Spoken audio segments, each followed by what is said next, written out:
উমর 24 ঘন্টার মধ্যে মাফ চাইবে, বাট উমর যদি এটা নিয়ে কথা না বলে, মাফ যদি না চায়, উমরের জন্য বাকি 63টা জেলা আমি বন্ধ করে দিতে পারি। উমর, এটা তোমার জন্য লাস্ট ওয়ার্নিং।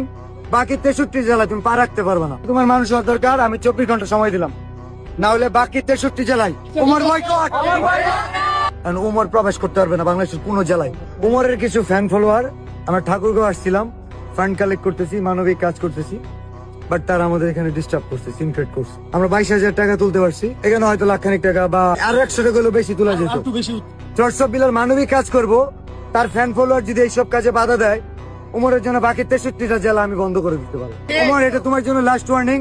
বাকি 63 জেলা তুমি পা রাখতে পারবে না। তোমার ফ্যান ফলোয়ারদের এখনো সময় আছে, তুমি বলবা।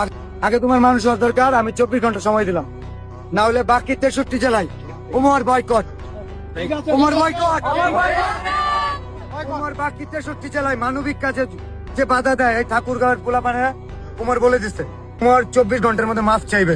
তার ফ্যান ফলোয়ার ঠাকুরগাঁওয়ের যে ঘটনা হয়েছে, যদি না হয় গাজীপুর তার এলাকায়, এটা ছাড়া বাকি 63 জেলায় উমরকে ওপেন চ্যালেঞ্জ, আমি বয়কট।